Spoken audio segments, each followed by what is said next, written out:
Look out your window. Let's take a trip to the ghetto. This dude has dope ass content. I encourage everybody out there to go to his YouTube channel, Mac Mean True Story. Ladies and gentlemen, on the line, I have Mac Mean. What up, man? What's up? What's up, dog? Oh man, can't complain, dog. Appreciate you joining the program, homie. I was looking at your channel because I didn't have a chance, but I was like me and my girls were looking at it like, man, some of the stories, you know what I mean? Like we don't, even though on the East Coast we do have a gang culture, but it's defined so differently once you go past the Midwest, man. I feel like it's a more cultural and serious thing. You know, it's like a lifestyle out there. You know what I mean? I don't see that on the East Coast, so shocking but good though. Okay, you know, yeah. I appreciate you checking out the program, man. I'm definitely hooked on your channel as well. I think you just popped up in my suggestions, and I checked out a video, and I contacted you right away, and I'm like about 4 or 5 videos in, so I'm still kind of a new listener, but a couple of videos I want to chat about later and get your perspective on those. But before we get into your life and all of that, what inspired you to start a channel, and what's your mission? Okay, well, when I first started the channel, I've been like in television for like 10 years and marketing and doing like back end stuff for artists. But you know, after I started out as a rapper, and then became a producer, engineer, and stuff. And then I moved into television and like the back end of things. But then I started seeing dudes on YouTube talking about Rikers Island. And the fact is, I had an 8 to 6. I did an 8 to 16, and I did a 2 to 6. And most of the stuff that they're talking about was during the time that I was there. So I felt like some of the guys that was doing the YouTube, they didn't really know how to do the back end stuff. So the potential for their channel to grow wasn't being really met. And a lot of them I knew personally, like Mel Cross, you know what I'm saying? Tales from the Pen, a couple of channels that I personally knew, and I felt like, damn, if I could do anything to help them, I'm gonna try to make their channel bigger. In turn, most of those dudes that I was helping was encouraging me to do my story too, based off of my experience in jail. So initially, it was just a way just to talk about what happened while you in jail, you know. And then it became, after a few times of speaking, once I started to talk on YouTube, it started to be like therapy for me. You know, it was like opening up doors for some things that that I buried in my mind. Like something, it's a weird thing when you do. Can I curse? Yeah, of course you can, homie. Hello? Yes, you sir. Yeah. Okay, when you do some fucked up shit in your life, right? And you sometimes when it's so foul, it's so bad that you bury it from even yourself, and you paint a picture. You can lie to yourself so good where it will make things not even happen, and it'll take somebody real close to you to remind your ass and it'll sober you up, you know. So I feel my mission, like you asking, is that those 2 or 3 dudes, like every month that check for me, and I become a staple in their life. Like we really talk, we really kick it, and I get involved with their lives. You know, I kick them doors, and I don't even let them. I'm the uncle that comes and keep on banging, so, you know what I'm saying, on the door until you open it. Until you open it. You know what I'm saying? Yeah. So ultimately, it's just it's therapy. Me personally, and then also it becomes therapy for other people, not even just people that been in jail. It's like people that been through anything, whether it's addiction, death, you know what I'm saying, pain, you know, just depression, any of that. When you see a dude like me, did 11 years, came out, basically lost from 16 to 28. I was locked up the whole time. I lost my whole childhood in jail. I had every reason to fail. And I came home and just made a lot of things happen. I think that inspires some people. Yeah, it is. And you're going to save some lives, man. I can already see it, homeboy. I can definitely see that being part of the process. Even if you save one life, I think you've done your job. Hey, bro, hell yeah. You know, I honestly, as the older I get, that I see the big picture, and that's it right there for me. So if that one person, if it's that one person, that'll reverberate, because that person, if they influenced enough, they'll keep on pushing that forward too. And what I'm speaking about is specifically cats that come from the street, right? Like me, I was young and just didn't have the guidances that you needed. Don't got that male role model in your life in any kind of capacity. You know, you know what I learned about us, like people that do violent like crimes and stuff like that, is that a lot of us was brought up in one parent home, and we take on female tendencies, and we classify it as gangster stuff. You know, we argue over any kind of thing. We claim things.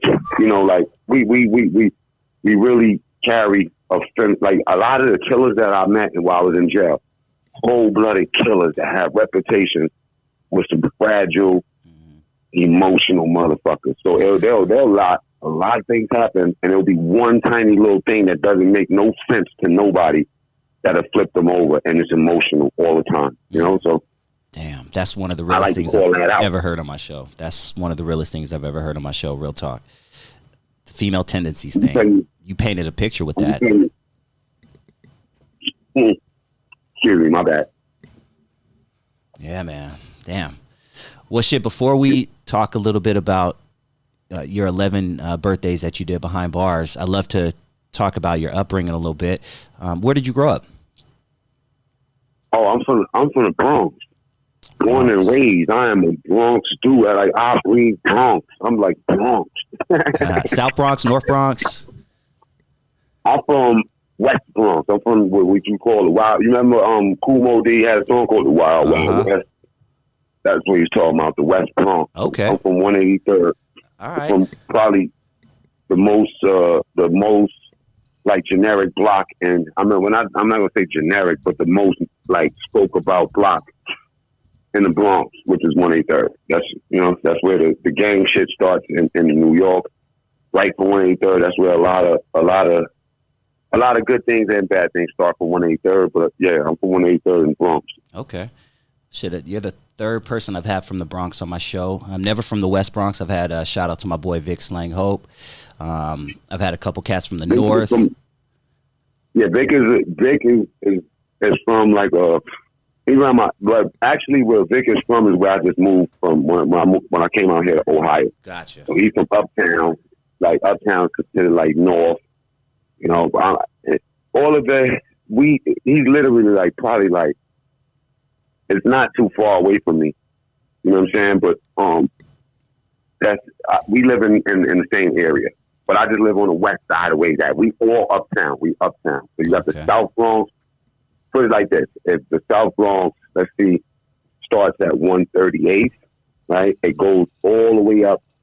The Bronx goes all the way up to 263rd. You know what I'm saying? Mm-hmm. So 148 to 263rd, you're talking about 100 and something blocks going up and down. So that's different. Like you from the South Bronx and I'm from the North, it's different. But from the East and the West, uptown, it's pretty much the same. Okay. Painted that picture. Good looking out. Also, shout out to my boy Preacher Bishop out there, representing North Bronx as well. Look out your window. Let's take a trip to the ghetto. Talk to me about, when you first jumped off the porch. How old were you? Man. Okay. Whoa. This is like, I started hustling at probably 14 years old. Okay. And that's to me, that was jumping off the porch or jumping off the stoop in my hood because we didn't have porches. And the first thing was this. This is how I got up in the streets, though. That's a crazy story. That it's as simple as that question is, man. I've asked people that were doing interviews and shit like that, but I never thought about that for myself. And this is something else. I guess that would classify therapy for me. I speak about it because at that point, you're talking about a kid that's going from honors programs, and you know what I mean. Like I always been real academically, like just advanced. Like I went on special trips. I've been a part of special programs my entire life up until that point. But the one thing that was going on in my family, a lot of people was getting murdered and dying, and you know what I'm saying. And I'm really, really close to my family. And then my mother, like when I turned 13, I think that she had left. She had left for a while and went to London. She was going to school to become a stonemason. My mother she's a sculptor. Like back then, she was in a program that was like taking kids from the city and bringing them into that world of sculpture and stonemasonry. And she was one of the people that was selected, so she had to leave us for a little while, right? Talking about for months, and then she came back after my cousin was murdered, who she had custody of, and he was 16. So when she got back, it was just a lot of things that was going on. You know what I'm saying? Money wasn't there like that. I used to go to school bummy and shit like that. And then one of the dudes that I knew from growing up playing marbles and stuff like that, and basketball and whatever, I used to see him on this block that we called 182nd and Crescent. Now this kid was Spanish. There was a lot of Spanish dudes out there, and they didn't really allow black dudes to go out there and hustle because that was their little thing. You know what I'm saying? And but he was just one of those dudes. He'd see me. I used to protect him when he was real, real younger. They used to, like herb him around my hood. Herbing me like bully. And he remembered that. So whenever he seen me, going to school, I was always bummy. I looked real bad, man. I used to, shit was bad for me. Not gonna lie. And he would give me a couple dollars all the time. And then that was when I was in 8th grade. And then by the time I turned I went to 9th grade. That's high school. Now, the shit that I was able to get away with being bummy in junior high school, it wasn't really rocking in high school because I'm going to high school and these cats is from all over the Bronx. Now you bumping into South Bronx niggas. Now you fighting. Now you know what I'm saying? Niggas, they snapping on you and all that. You know what I mean? Because how you looking. So you got, you know what I mean? Your joints is not, the Jordans. Are you kidding me, man? You know what I'm saying? Like, so those things combined, it wasn't just one thing that happened. It was all of these things combined that was making me understand that if I don't go out here and get it, it's not going to get got. So one day, I asked my boy, you know what I'm saying? He was really a known dude, too, in Rikers Island. I mean, from Rikers Island, but during that time, I need a pack. You know what I'm saying? And he didn't hesitate. I didn't even know what was in it. It was heroin. I didn't know. I had no idea what was in those bags. I just know that the motherfuckers was coming for it. This is at the time when they have those stories, and I'm going to tell you this shit without adding sugar to it, because sometimes we could kind of like paint a picture that's over exaggerated, and just to make the point, I'm going to tell you exactly what that block was doing. And when I tell you, I used to go on that block and get a pack. Let's say out of $100 pack, I used to get $5 off of every 100 I sold, and that was standard on that block, right? I went out there my first week, and if I wasn't making $2,000-$3,000 off a $5 hit, you know what I'm saying? So imagine what the guy that was giving it to me was getting, right? Yeah, right. Oh yeah. It was so crazy. This is like 1990, Okay. 90. This is like 1990, 89, 91, and when I tell you these cats was getting millions of dollars off of heroin, it was crazy. It was organized too. So when you came to the block, any big dope block in the Bronx, it was a real serious game. At 2 o'clock, the whole block was shut down from like 2 to like 3:30 until school is out. Oh, okay. If you got caught selling in between those times, you could get found somewhere, right? I heard about that. Look, yeah. It was a no. The only thing you could do was gamble. Like if y'all went to roll dice or something like that.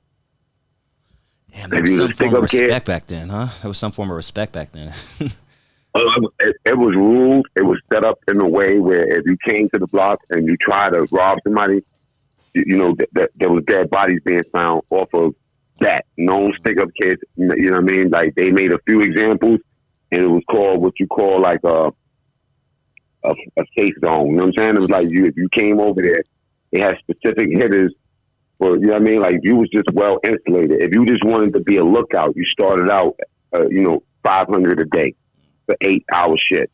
So you'll be on the roof with a walkie, and you'll let people, you know what I'm saying? No, each corner had a walkie-talkie and lookout or lookouts. And we had ground lookouts that would be 2-3 blocks away that let you know when the people coming and stuff like that. But for the most part, the cops let us rock long as we didn't sell during school and stuff like that. We more was worried about stick-up kids trying to get you when you get off the block and stuff like that. And because it was like open season, like for a person to be out there getting that much money. And the Spanish dudes over there, they made sure that they was all right. Once in a while, you see a black dude. I was one of the black dudes that was that made money over there every single day. So that's why I jumped off. I started selling over there. My mother knew what was going on. She came and chased me off the block. I was making the block hot because I was underage, right? And I was out there selling dope, controlling the block, you know what I'm saying? Talking to grown-ass people like they ain't shit, you know what I'm saying?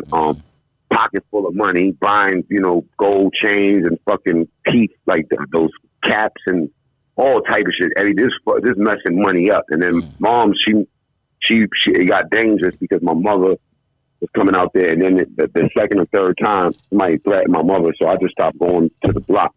And I went to my cousin's hood, which is Bronx River, which is all the way across town. So when you talk about the South Bronx, that's like going more towards the South Bronx. Let me ask when I went over there down to my... Oh, go ahead. Yeah, I went down there, and I tried to, like, I used to work with my cousin, God bless his dead, because he just died from COVID. I used to try to work over there and stuff, and it just, it wasn't working out for me, man. I was more like a goon. I gravitated towards. I didn't see the benefit in waiting and coming from a heroin block and making money all day real fast, and then going downtown and being part of a weed operation that was slower, wasn't having the respect I wanted and stuff like that. What I started doing was I started tracking down the drug dealers from that area. So meanwhile, I'm working in the store, and I would start meeting different people from that side. I was doing things, and I'll be scheming, and then me and my boy, my co-defendant in my first bid, because I did a 2 to 6 my first bid, we just start tracking people down, start robbing them, you know what I mean? And that was my thing. That was my preference, robbery. Bronx is like that. Most people gravitate towards robbery. Look out your window. Let's take a trip to the ghetto. I'm gonna tell you like this. When I went into the jail, my first bid was from 91 into 93. 93 is when the Bloods and Crips, the Bloods started in New York. And that's when during that time and when the Crips was formulated, on my second bid, I only stayed home for 19 days. So after my 2 to 6, came home 19 days, and then I got an 8 to 16. So now it's different. Now it's no longer, a short bid. Now we talking about 8 to 16 plus the 4 years that I owed from my first bid. So now it's 8 to 20. And my CR is 15 years or 17 years and some change. It wasn't a good look, So damn. I seen the gangs being formed in jail. I never got down with any gangs.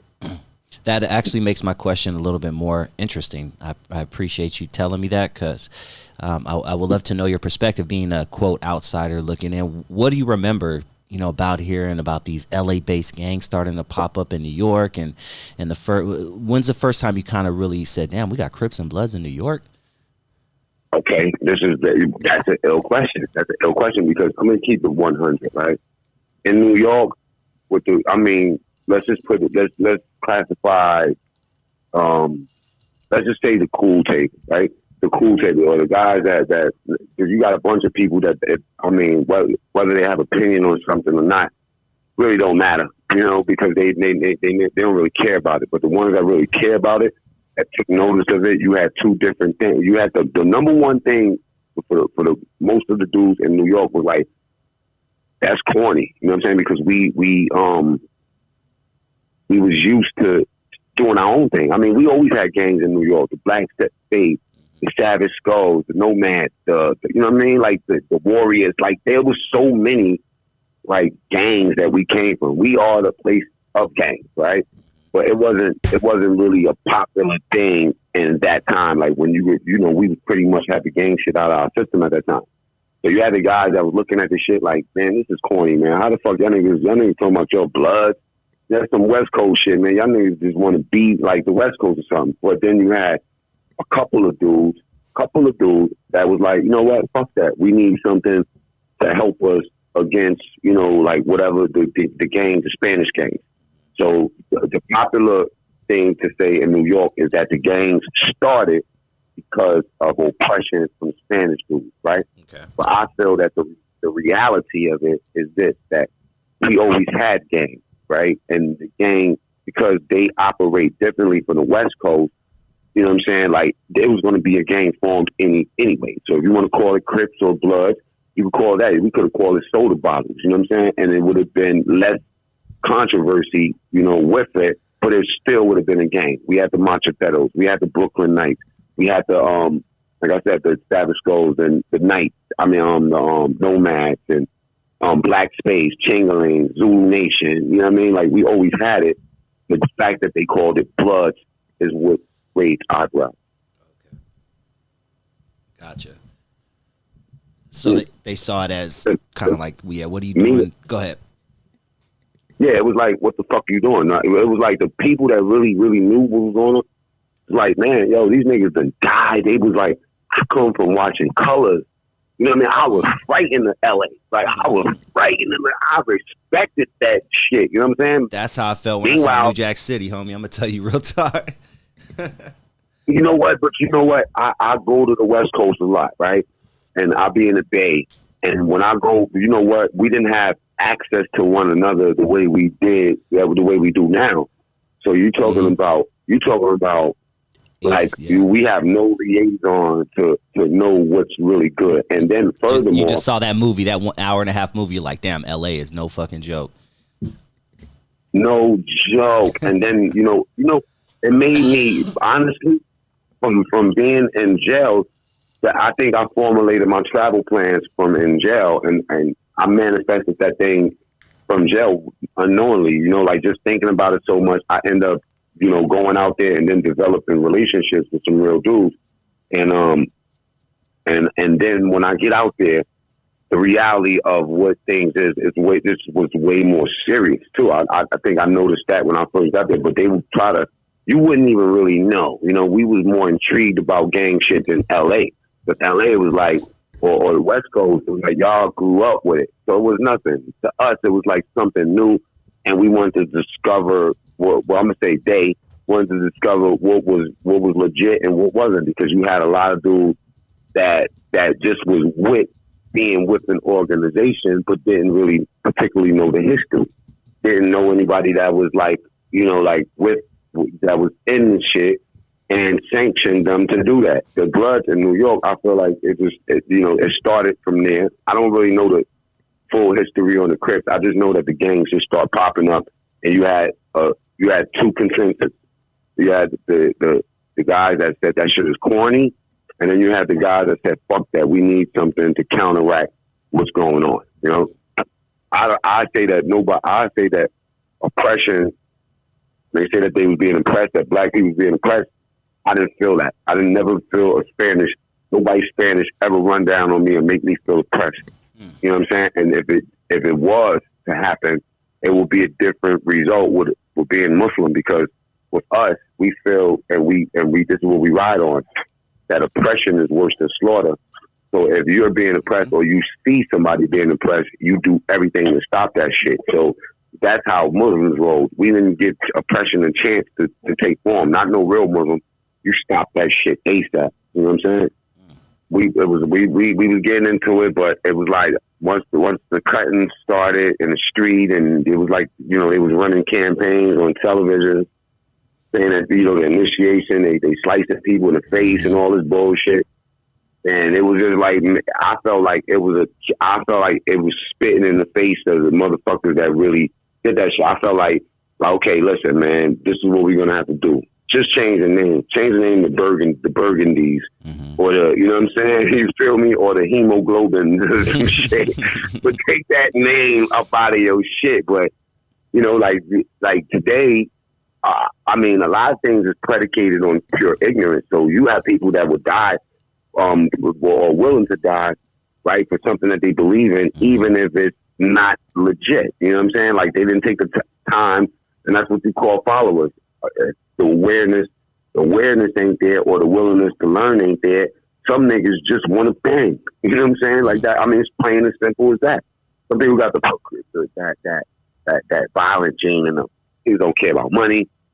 Don't care about nothing. Some people got that nobody was there for me. I need a daddy syndrome. You know what I'm saying? Fuck it. Some dudes is like, some people just want to feel wanted, and some people, like I said, is just emotional, you know, and they need to fit. They need to have that safety net. Ain't got nothing to do with jail. And then you got dudes that's just straight up cowards, and they feel safety with the numbers, so they get with the set. You know, like there's different reasons for people wanting to join the game. Mostly it's young-minded, right, undecided, misguided. You know, like kids with problems, and they get with the set, and then they're bound by loyalty because you know you don't. At some point, you forget what you're banging for. You forget the history. You forget the good things about it, and you don't activate the original, you know, the original play. Because what I understand, the original play was about making people safe and making people productive.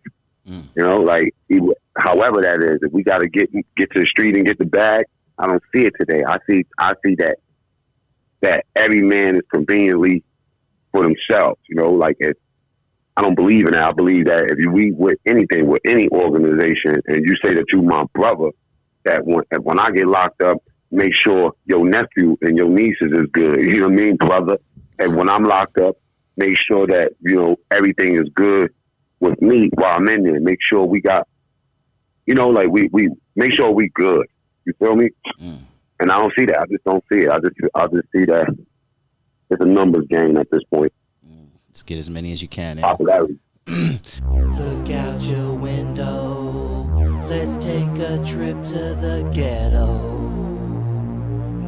On the West Coast, like I said to you, I felt the same way about New York. I was like, these motherfuckers are crazy out there, because all I had was Hollywood showing me movies. You know, King of New York. I had, you know, fucking New Jack City, whatever the case may be. And one thing, and I think the first time I saw it may have been in a Wu-Tang video. I can't forgive me if I'm messing this up, but I remember seeing somebody with a fucking razor blade in their mouth, and I'm like, these motherfuckers spit out razor blades and slice people. Then I learned what a $1.50 was, and I went down that rabbit hole. You know, we're talking early 90s, you know, so there wasn't no internet where you could just look shit up. So I had to ask people who know people, hey, you got a cousin from New York? You have a cousin from New York? Ask him about this $1.50 shit. And then he'd tell me, yeah, that's where they slice you and put 150 stitches. So in my mind, I'm like, these motherfuckers are crazy. But talk to me about the art of the $1.50 and how you shove it and you make a little pouch in the back of your cheek, and because I've seen your videos, and apparently you were a slasher back in the day. So Did you see the interview I did on 23-and-1? No, I didn't. Oh no, I didn't actually. I'm gonna check that out after the show. All you have to do is type in Google or YouTube "spitting razors," and me and Fred White is going to be the first people that you see up there. Check that out. I actually give a tutorial on how to spit a razor, and I'll show them. Right. This is what it is. The truth of the matter is this: most $1.50s was never even a $1.50. If you came to do 40 stitches, that was a miracle. But I like the guy that legitimately gave $1.50s. We called it decorations. You know what I'm saying? Or artwork. You know, like you see my artwork. Like dudes used to actually like see a dude that they ate. We call it eating food. Well, back then it was like you would like be sitting in the pen bragging like, "Oh, that's my artwork right there," you know. But the $1.50, the $1.50 thing comes from this. Most people don't actually spit razors out. That was something back in the days where it could happen, right? But me personally, traveling in the system with a razor in your mouth was one of the most dangerous things you could do, because you know what I'm saying, dudes would know if you was known for doing that, they would automatically go for your face. You know what I'm saying? Like, so if somebody had beef with you and you wouldn't even know it, you'll be walking by and then somebody will hit you in your face knowing that it's going to slice the razor is going to cut your mouth. You know what I'm saying? So that $150 shit, keeping a razor in your mouth is not really a popular thing, and never ever been, not with real dudes. You know what I'm saying? Like, I had 3 assaults when I was in jail for that, what they say is a $150. In my case, it was like 280 stitches or something like that, right? Each go round. And that shit right there, that $150 shit, honestly, be out of all the things I ever did in my life, everything I did in my life, I never, even as I could get graphic, right? Because I had issues, like I said, mental issues more than anything, undiagnosed something, right? At that point. But those are, you know, us, when you live in that life, when you out there in the streets and you actually putting it in, most people, like I said, we try to bury things that we did into a point where you don't remember, but cutting people's faces, one thing that I do regret, because I can never, ever, I've always been afraid being in, like, rapping when I came home and being in public places, my guilt of what I did. And then, you know, one of the dudes, I don't even remember what he looked like. I always felt like I would be in a club or something and somebody gonna come behind me and they gonna open up my face. You know what I'm saying? And I feel like, too, the ones that do that give those $150s are the most scared ones. You know what I'm saying? And I definitely was one of the most scared ones. And that's why I put that work out there so other motherfuckers would know I'm not that nigga to play with. I always been a slim dude. They used to call me a pretty boy back in the days. And, you know, I carried that insecurity of niggas think something cute, so I'm going to have to do something before they do it to me. And that's why I got into that game. And that comes from the foreground, comes from Rikers Island, C-74, adolescence. I don't know who started that $150 shit, but I seen that shit happen 100 times. I seen it going to wars in Rikers Island. I seen it personally. Funny thing about $150 is that you think in your mind something real graphic and bloody, and you know what I mean, like blood everywhere. It's like a bloodbath. Anytime I ever cut somebody or did something like that, I never seen the blood really, just a little bit. There don't be a lot of blood. What you see is flesh. You see like white flesh, right? That shit, that whole thing, man. That assault game, that it got so bad in Rikers Island where they needed a mandatory new charge, you know, and so a lot of dudes did get $150s, but they didn't get new charges. I'm one of the dudes that it was so bad that they actually gave me a new charge that I had to fight. So on top of that, here it is. I'm blue trial. Matter of fact, my last assault was, well, not my last one, but my last one before I went to prison. You know, I blue trial. I'm sitting in Rikers Island, ready to go upstate.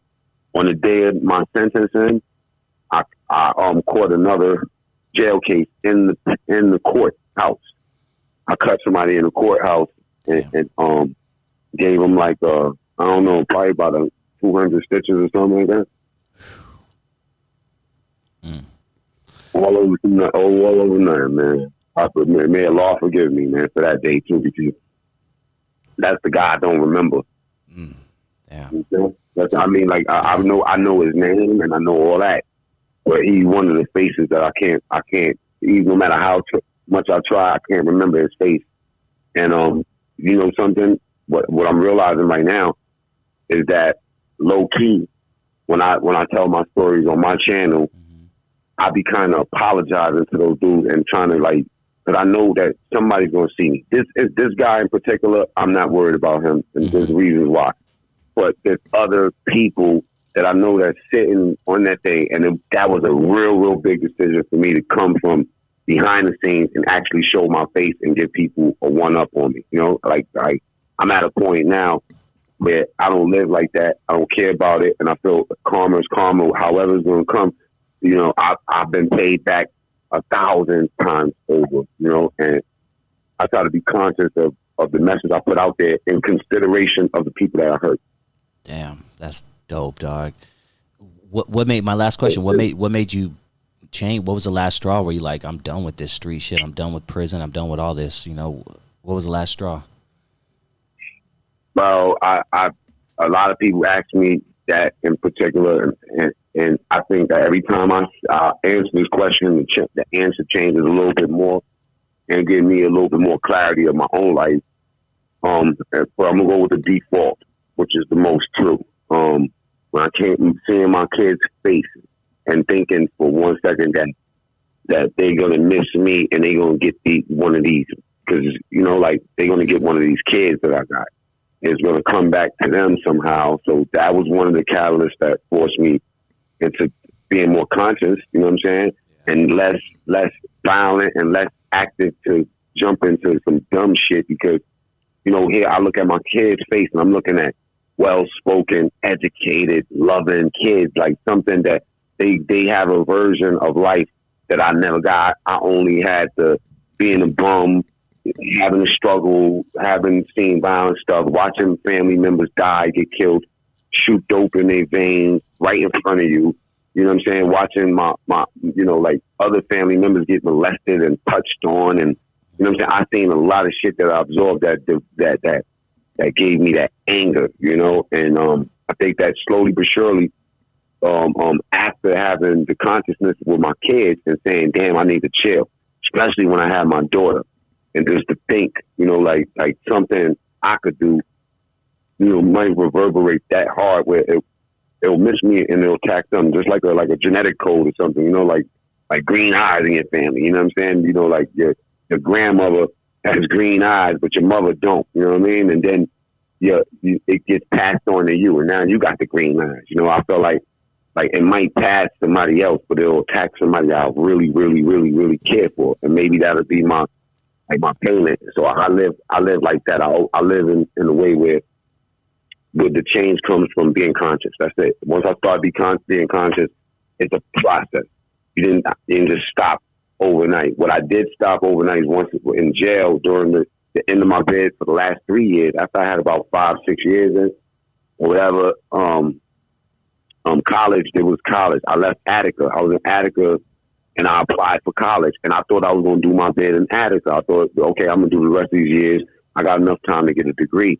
As soon as I got enrolled into college in Attica, they packed me up and sent me to Collins. Look out your window. Let's take a trip to the ghetto. The ghetto. I ended up staying in Collins for 4 years, but Collins was one of the 3 jails out of 72 state prisons in New York that still offered college. So in order to stay there and finish, you couldn't have no assaults, you couldn't have no fights, you couldn't do none of that. So I dodged a lot of shit, and by that time in jail, I had a reputation for reacting in a violent way. So I didn't really have problems. I was kind of like comfortable. I was having fun in jail, and my team was pretty much like eating. We was cool. We didn't have any problems. I had all systems go to do something different, and I chose to go to school. That's why I started college, and I got so into the college. I one of the things that I regretted being locked up so early is I used to have nightmares. Like in the beginning, I used to wake up, and my nightmares, I will be like in my school somewhere. I will be in school, because one of the things that me being from the education, like that background and respect to education, I knew where I could go, you know, academically, and where it could take me. And I felt like I missed that. I felt embarrassed being in jail. I didn't want nobody that was in school with me to see me here. It was like a badge of shame. You know what I'm saying? And the dreams I used to have, the nightmares, will be like I will be in a school just like floating on the ceiling or something and watching everybody in school doing stuff, and I wouldn't be able to like touch them. You know, like when you lose control of your My mother used to call it the witches riding your back. Like if you're trying to run and you can't move, it was like that was. Ooh. That's something that's crazy. Or I'll be in like a supermarket, like with food and stuff that I haven't eaten in years, and then I'll be like, "Damn, I want it," and I couldn't get to grab it. it. So, it's like you're right there, but you can't I know that dream. I looked into that shit, man. There's a whole philosophy behind that. That's yeah. Ooh. I dug into it too. On my downtime, like when I remember one time I was locked down for 6 months, right? And we used to have to wait for a librarian. We had a civilian librarian. She was one of those people that didn't fuck with inmates. She didn't talk to them or none of that. But like if you were like really into whatever you was reading and stuff like that, she would like stop. She would do favors. If they didn't have a particular book, she would put in a request for it and stuff. And during that time, I would dig into these sociology books on like dream your psychosis and dream like sleep therapy, hypnosis, and things like that. And one of the things that I came by was how to start a dream diary and start documenting how you're dreaming and what's similar to the other dreams and what it could mean for you and why it's like that. And I think that started to trigger me to ask myself things about my personal character. It was like the first time ever where I'm not blaming the world and anything else. My mother, not knowing the father. I never knew my father. I'm actually looking at an ancestry DNA kit in front of me to try to figure out who the fuck my father is. I just had a lot of things to hold me back. And I think that this was the first time I actually took responsibility for myself and being like reading those books and studying my dreams where it's like that's triggering off a process eventually, so it change for me has just been a gradual thing and I'm still changing. I feel like just yesterday I snapped out crazy, like emotional. I mean, the difference is that I calibrated how I project it. I try to be conscious of how people are perceiving me when I'm angry, and from programming and taking all these, anger programs and stuff, I've developed a way to think about what I'm going to do before I do it. At least give yourself 2 seconds to stop no matter what. So yesterday, I glimpsed that and I was like, damn, even though I try to, apply all the tools to make sure a person is not scared, I didn't do a good job of that. And I went over. So it's a process. It doesn't happen overnight. It doesn't. It really doesn't. Nobody just snaps into a fucking position. When you take enough loss and when you've lost enough, when you lost enough, especially when you come home and you start caring about something and you love something and then it gets taken away from you, it's either going to make you or break you. You're either going to destroy everything in your path or you're going to finally put that mirror up and get that bitch ass nigga out the way, and that's you. That's you. You got to get rid of you got to kill the, in the Game of Thrones, the dude said to Jon Stark, you got to kill the boy. Jon Stark, kill the boy. You know what I'm saying? So I'm out here killing the boy, man, trying to be a man. Love that shit, dog. This has been one of the dopest conversations I've had in a long time, and I don't say that very often. I really appreciate you, man. Check out, thank you, man. Check out Mac Mean True Story, everybody. Mac Mean True Story. We just got to the tip of the iceberg of this man's story. He has a lot of shit going on his channel. He interviews people, and he touches on, a lot of the other, podcasters and YouTubers out there. I wanted to get to the Hassan Campbell and Africa Bambaataa thing, but maybe we'll save that for next time. But bruh, wherever you at, I'm gonna just let you know whenever this right here that you thanking me, but I'm gonna tell you like this: me interviewing people and stuff like that. I don't like. I rarely get to get interviews, and when I do, when people do, they don't ask me the right type of questions. I think that your genuine interest in what you're doing is helping us too, because this right here is just like, oh man, I feel lighter. I really, damn, you made my day by saying that, man. Real talk. That's what I want to do. I really appreciate that, dog. You definitely made my night on that one, homeboy.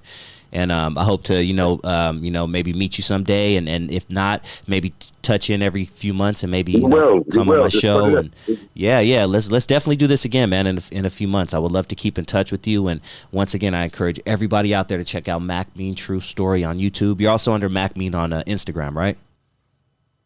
Yeah, I'm the real Mac Mean on Instagram. I think that's it. My web. Well, they don't even need my website is Daywalker Life.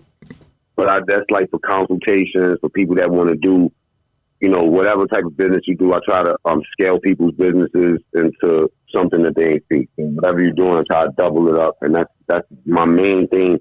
My profession is I'm a marketer and consultant. So that's what I do. But with the YouTube, it's about therapy. Like I said, if you want to hear something real, if you have any questions, I'll tap in with everybody. I'm a real person that you can reach.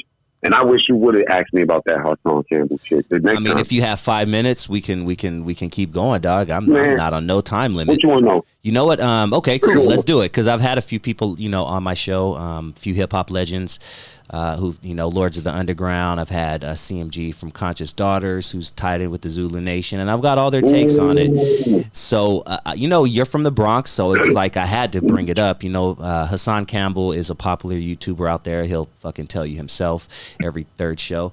But Hassan Campbell, was, and a couple of other people were allegedly, diddled by Africa Bambaataa, and it blew open this big story. Shout out to Star from Star Report, Star in the Morning, a radio legend who pretty much broke the story a few years ago. But, you're from the Bronx, you grew up in the 80s and 90s, you know who Africa Bambaataa is. What's your whole theory behind that whole story? Okay, now, let me see. Okay, big shout out to Star too. But Star shut my channel down one time. He completely deaded my channel, and it was so crazy, right? I was talking so much disrespectful shit about him. I gunned Hassan Campbell down a few times because it's personal. But I'll tell you this: I reached out to Star, and Star personally took my channel back up. It was shut down for like 5 weeks. Gone for not copyright strike. I had violated for real, and they shut the channel down. And I reached out to him, like I said, he put it back on. But getting to Hassan Campbell and Bambaataa, I come from being in Bronx River robbing people with a lot of the people that Hassan Campbell talked about. Actually, it could get deep. I just have a personal and don't limit it to 5 minutes, dog. Like I'm literally free. Go for it. I would love your whole perspective on it. Now, back in the day, Bronx River, right? Like they had two crews, big crews. You had Zulu Nation, and then you had the Gestapo. God bless the dead. My cousin Pooh was a famous Gestapo. The Gestapo is actually like Nazi foot soldiers back in the day. They got it from there, like stomping dudes out, and stuff like that. So Gestapo. And Hassan Campbell, me being out there, we all knew that Africa Bambaataa, like boys. Everybody knew this in the projects. Like, I used to be out in the projects till 4 or 5 in the morning drinking with these dudes. We used to rob dudes, go to like Soundview, rob dudes, and then come back to the project and just chill out there all night listening to like Tupac when he was like when he first was coming out. I'm talking about Strictly for My Niggas, shit like that, right? And that was the vibe of Bronx River. Bronx River wasn't like a really hustling. But this is where the stick-up kids and shit come from. You know what I'm saying? So my take is that everybody already knew that Bam was like fruity. It was like I was surprised as a motherfucker. I'm like 14 years old.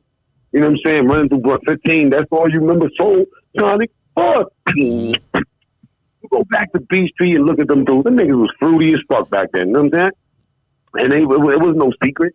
You know what I mean? So nobody had a problem with Bam. Nobody cared that Bam was gay. You know what I'm saying? And nobody cared about that. and nobody ever heard about Bam raping nobody. The niggas that was around Bam, like knew what Bam was up to, and if Bam made a pass at you, then you probably invited that shit in some capacity to be around him, knowing that that's what the case was. You know what I'm saying? So I feel like, Bam, I feel like he's definitely legit on the things that he says about Africa Bambaataa. There's no question in my mind.